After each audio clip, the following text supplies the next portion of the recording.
The little girl said. "Sir, my mom didn't come home last night." The rancher followed her into snow. The knock came just before dawn, when the wind screamed against the ranch house and the blizzard slammed every window like fists begging to be let in. Ethan Hale, a rancher who preferred storms over people and silence over conversation, opened the door expecting a stray calf, a neighbor in trouble, or maybe the storm itself finally breaking through. He did not expect to see a little girl, thin, shaking, her dark hair frozen in strands against her cheeks, her eyes red from cold and from something deeper. She looked about 7, but fear made her seem even smaller. She whispered, her voice cracking like thin ice. "Sir, my mom didn't come home last night." She swayed, as if the snow had taken half her strength, and Ethan caught her shoulder before she fell. His heart slammed with a strange, unwelcome panic. "Where do you live?" he asked. But the girl reached out and grabbed his coat sleeve with trembling fingers. "Please." She was supposed to come home after work, but she never did. "And the snow's getting worse. I looked everywhere.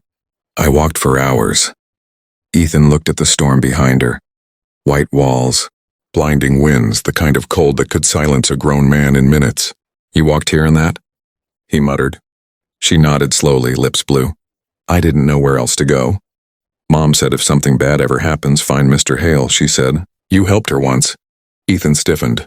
He didn't like remembering the past, especially the parts he'd rather bury under 10 feet of snow. But he recognized those eyes now, Lily's daughter. Lily, who worked at the diner in town. Lily, who once bandaged Ethan's hand after a rodeo accident and smiled like he wasn't the broken trouble everyone warned her about. Lily, who disappeared from his life the moment she realized getting close to him meant inheriting his mess. Ethan lifted the girl into the house, shutting the door against the storm's roar. "What's your name?" he asked. "Maya," she whispered. "Maya, when did you last see your mom?" Her voice went thin, small. "Yesterday morning. She told me to stay inside because the storm was coming. She said she'd be home early. But she didn't come. I waited and waited. Tears welled up and froze before falling. I got scared something happened." Ethan knelt down so he was eye level with her. "Did she say where she was going after work?" Maya thought for a moment, then nodded. "She said someone wanted to talk to her. A man. She looked scared, but she told me not to worry." Something inside Ethan twisted. "Do you know who the man was?" Maya hesitated, then whispered with dread crawling through her voice. "I think his name was Mr. Crowley." Ethan's jaw clenched so hard he hurt his teeth. Crack Crowley, a name that should have stayed buried. A man who made his living collecting debts nobody could repay, haunting the edges of the county like a shadow with boots. Lily had gotten tangled with him. "How? Why?" "Maya," he said carefully, "did your mom owe him something?" Maya shook her head fiercely. "No, she just said he wanted something from her. Something she couldn't give." Ethan stood abruptly. Something cold slid down his spine. Crowley had always been dangerous, but in a storm like this, a woman alone? "We need to find your mom, now." Maya stared at him, terrified but hopeful. "You'll help me?" He took his coat off the chair, grabbed his rifle, and wrapped her in a thick blanket. "Your mom once helped me when no one else would. I won't leave her out there." Maya clutched the blanket. "Do you think she's okay?"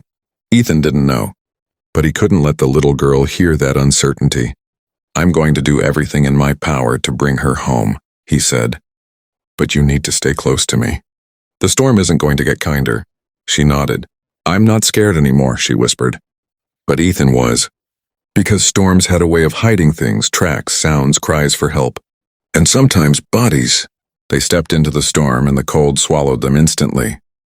The wind howled so loud it felt like voices screaming warnings they couldn't hear. Maya pointed toward the distant cluster of trees. "Our house is that way," she shouted over the storm. "That's where I looked for her." Ethan narrowed his eyes. Something about the trees felt wrong. Shadows moved too slowly, too heavily, as if the storm wasn't the only thing shifting inside them. They trudged forward, snow pulling at their legs like claws. Every step felt like walking deeper into a secret the earth didn't want them to uncover. When they reached the small cabin Maya called home, Ethan's heart sank. The door hung cracked, snow covering the threshold, and strange footprints, large, dragging, circled the house. Maya gasped. "That wasn't there before?" Ethan motioned her behind him, raising his rifle. "Stay quiet." They stepped inside. The house was freezing. darker than the storm outside, as if the cold had crawled in and never left. A single lamp lay shattered on the floor. A chair overturned. Maya's jacket, small pink, with a missing button, sat crumpled near the door, as if someone had stepped on it. But the worst part wasn't the mess. It was the silence. A thick, heavy silence that felt like someone had been here and had not wanted to leave a trace. "Mom?" Maya called, voice quivering. No answer. Ethan scanned the room. "Look," Maya whispered suddenly, pointing to a piece of paper tucked under a mug on the table. Ethan picked it up. A note written in shaky handwriting. "If something happens, don't look for me. Don't let Maya follow." Ethan's stomach turned. Maya stared at the note in horror. "She didn't write that last night," she whispered. "She wrote it before, when someone came to the house 2 days ago. She didn't want to scare me." Ethan's pulse roared. Someone had come earlier. Someone who knew how to frighten her enough to leave a warning. He scanned the room again. Something glinted near the back door. A silver chain. A locket Ethan recognized. Lily always wore it. But the chain was broken, lying in the snow leading out the back. "She was taken," Ethan murmured. Maya's breath hitched. "By Mr. Crowley? Or someone working for him?" Ethan crouched. "The prints go toward the ravine. That's a dangerous place in a storm, but that's where we're going." Maya grabbed his hand before he stood. "Please don't let her disappear forever." Her voice broke. "I don't have anyone else." Ethan squeezed her hand gently. "You have me, and I'm not losing either of you." They moved through the storm again, following the deep dragging prints. Every few steps the wind seemed to whisper a warning, like the storm wanted to swallow them before they got too close to the truth. Snow thickened, sky darkened, and the land fell eerily quiet. Too quiet. Ethan stopped abruptly. Something was ahead. A shadow, movement. A figure slumped near the edge of the ravine. Maya gasped and ran before Ethan could stop her. "Mom!" Ethan rushed forward, bracing for the worst. But when he flipped the body gently, the breath in his lungs froze. It wasn't Lily. It was one of Crowley's men. Bruised, beaten, his face pale with frost, eyes half open but unfocused, and carved into the snow beside him were the words, "She ran." Ethan's blood ran cold. Lily wasn't taken, she escaped. She fought, she ran, and now she was somewhere in the storm, alone, injured, hunted. Maya trembled. "Where is she?" Ethan stood slowly, scanning the white wilderness that stretched infinitely in every direction. Somewhere out there, Lily was fighting for her life, and now Crowley would be coming, storm or not. "We keep searching," Ethan said. "But we're not the only ones looking." Maya clung to him as the wind howled, and the storm swallowed the world whole. The storm thickened into a living thing, twisting, clawing, determined to strip warmth from anything foolish enough to defy it. Ethan carried Maya now, her small face pressed into his shoulder, her body exhausted from fear and cold. Each step was a battle. Each breath stung like ice shards. But the tracks, they kept appearing, half buried, leading deeper into the forest near the ravine. Lily was alive. She had to be. "Why would Mom run this way?" Maya whispered weakly. Ethan tightened his hold. "Because she wanted to lead them away from you." Maya's lip quivered. "She wouldn't leave me." "She wasn't leaving," Ethan said firmly. "She was protecting." The tracks shifted suddenly, no longer one set but two. One set small and uneven. Lily, the other set larger, pursuing, and the larger prints were fresh. Very fresh. Ethan's jaw tensed. Crowley wasn't far. They climbed deeper into the woods until the trees swallowed the wind, creating an eerie, suffocating quiet. Ethan set Maya down gently. "Stay behind me," he said, "and don't make a sound." Maya nodded, trembling but determined. They followed the prints until a small cabin appeared, a hunting shack known only to locals, hidden from the road and nearly invisible under snow. Smoke curled from the chimney. "She's in there," Maya whispered hopefully. Ethan didn't answer. Something felt wrong. Too quiet. Too still. He stepped toward the door. A board creaked inside. He froze. Then, "Ethan?" A weak voice. A familiar voice. "Lily." Maya ran to the door, pounding with tiny fists. "Mom!" The door jerked open suddenly, and there she was. Lily. Pale. Shivering. Her lips split. Her cheek bruised, her eyes wide with both relief and fear. She grabbed Maya into her arms, holding her like she'd never let go again, crying into her hair. Sweetheart, sweetheart, I told you not to follow me. You didn't come home, Maya sobbed. I had to find you. Ethan stepped inside. Lily, he said quietly. She looked up at him, guilt and gratitude battling in her expression. Crowley's looking for you, Ethan said. We need to leave now. Lily shook her head. We can't. His men, some of them are close. They said they'd take Maya if I didn't come quietly. Ethan stepped forward, voice sharp. You think I'm letting them near her? Lily's eyes filled with tears. You don't understand. Crowley said he'd kill anyone helping me.